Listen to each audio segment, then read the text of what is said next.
Pegasus Seiya has just awakened his Cosmo for the first time after losing his memories. He and Shun are protecting a completely unknown girl who is being attacked by the specters.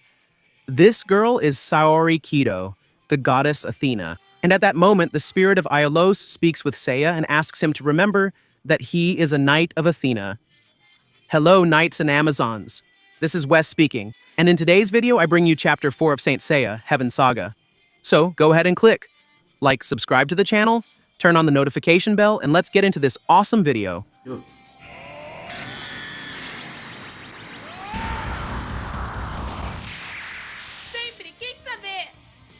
The silence that hung over the ancient stone ruins was suddenly broken. On the ground, we see the fallen warriors of the underworld. They were completely defeated by Seiya, who has just awakened his cosmos once again. Seiya started to remember who he truly is. The spirit of Aorus had spoken to the knight through the cosmos. The young man was trying to process what was happening. He looked at his hands and wondered, "Knight, I fight for the goddess Athena? Am I Seiya of Pegasus?" The young Saori, upon hearing those words, felt a mix of despair and anguish take over her face. Frightened, she said, "No, you can't awaken. If you awaken, you'll end up returning to the battlefield. I won't allow that to happen again, Seiya." Suddenly, a violent wave of energy began to emanate from Seiya's body. Small points of pure, sparkling light started to appear on his body.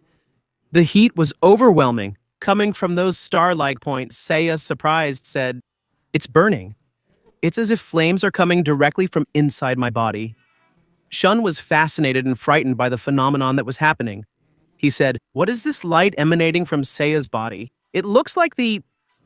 Before he could finish the sentence, the cosmos of Aorus, which emanated from the sacred testament that had been magically transported to that place, spoke. "Pegasus, this is the radiance of the 3 stars of this constellation. The constellation of Pegasus shines in the sky." And quickly, the stars that appear on Seiya's body begin to shine even more intensely. Aorus then said, "This is the proof that you are the Pegasus Knight." The energy gradually began to fade, bringing Seiya back to the ground. Even so, the boy didn't remember anything and tried to make sense of that information. "Cosmo, Pegasus Knight. I don't understand anything." The young Saori then approaches, and with courage and authority, she says, "It's better if you don't understand." Seiya, looking at her without understanding, asks, "Miss, what do you mean?" Saori, now acting like a true goddess, someone who watches over humans, said, "You must go back to your homes and continue living your peaceful lives. Don't think about this anymore. Do you understand me? Anyway, I feel it's dangerous to stay here. We part ways now." While Saori was saying goodbye, we see that the specter Jean de Urtros was above the ruins, and he prepares an arrow to shoot at the goddess. However, Seiya senses the danger and jumps towards Saori. He shouts for her to be careful, and suddenly the arrow that was fired hits the ground. Seiya said, "So there's still an enemy left." From above, Jean de Urtros, who now reveals himself as the archer of the underworld, gritted his teeth, irritated for having missed the target. He immediately drew another arrow, fitting it onto the bow with fury. He said, "Damn you, get out of the way." With a harsh sound, the shadowy projectile was released. This time, the trajectory was perfect and almost indefensible. Seiya kept protecting Athena. However, this time, the specter's black arrow grazed his leg. Saori screamed, worried about Seiya, and Jean de Urtros then descended from the ruins. And facing Saori, Seiya said to her, "Girl, you must die." Even wounded, Seiya stretched his arms out in front of Saori. He would protect her at any cost. Jean then aimed his arrow again and said, "Get out of the way, boy, otherwise you'll die first." Seiya didn't back down even a millimeter. He looked straight into the enemy's eyes and said, "I'm not going to move." Jean then asked, "Is all this just a death wish?" And Seiya then replied, "I don't want to die, but I have to protect her. I feel that I must protect this girl, no matter what happens." Saori was surprised by Seiya's words. And then the specter lost his patience. With a roar of fury, he fired the fatal arrow at point-blank range. "Then die!" The black arrow flew like lightning straight towards Seiya's heart. The impact seemed inevitable, but suddenly the arrow froze in midair. Shun was surprised to see that, and Jean didn't understand what happened either. The black arrow then fell to the ground, and Seiya asked, "The arrow stopped in the air." At that moment, Jean prepared another arrow to attack Pegasus. He said, "This is impossible." But before he could shoot again, Saori's firm and calm footsteps echoed in that place. She said, That's enough. I won't allow you to keep attacking." Jean started to tremble and wondered, was that the power of this girl? The young woman faced Hades' servant and said, "I'm your target, aren't I? Then attack only me." Behind her, Seiya and Shun looked on in surprise. They didn't understand why the young lady was doing this. John, on the other hand, felt the bow in his hands. Far too heavy. He recognized that signature of pure, overwhelming energy. That imposing presence, without a doubt. This girl is the goddess Athena. That's a fact. Just now, it seems she's on the verge of fully awakening. Soon, she'll have her complete power. Before that happens, while she's still human, I must eliminate her here and now. The spiritual pressure exerted by Athena's presence was devastating. The underworld archer who is overflowing with arrogance before loses his senses in a matter of seconds. The divine power emanating from the young Athena, she completely defeated the enemy without even touching him. Meanwhile, we are taken to the moon temple on Olympus.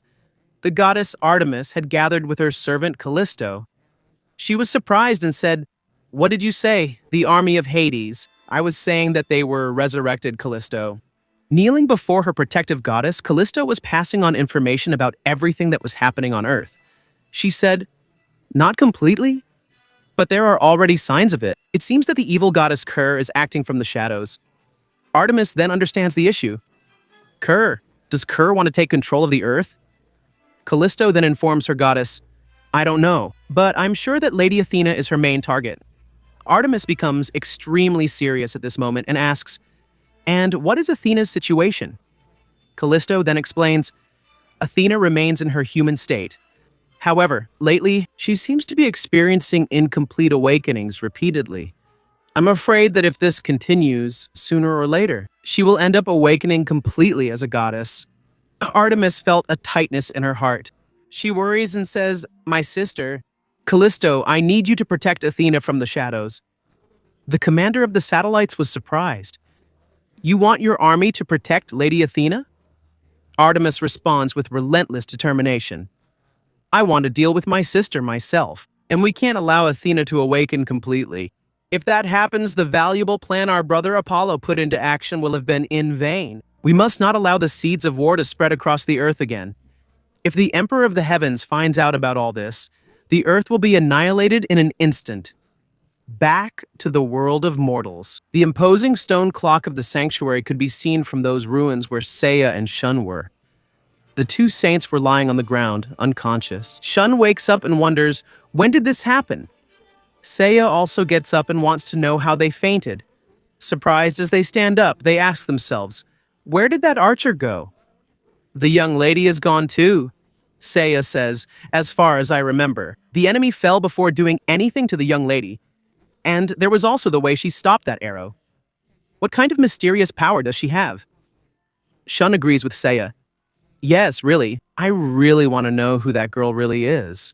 Seiya and Shun are standing in front of those ruins where Urtros' testament was taken. But the most fascinating thing about all this is that right behind them lies the sanctuary. And the 12 zodiac houses? This is the place that holds the answers they need. My friends, what an epic chapter! Seeing Sayori acting like a true goddess was thrilling. And also Artemis's actions as the first goddess allied with Athena were just epic. We also have a central clue now, showing that Apollo apparently has a plan to help Athena and Earth put an end to the Holy Wars. Leave a comment about what you thought of this chapter so I know. And of course, thank you for watching this video until the end. See you next time. Let your Cosmo burn to infinite Cosmotel.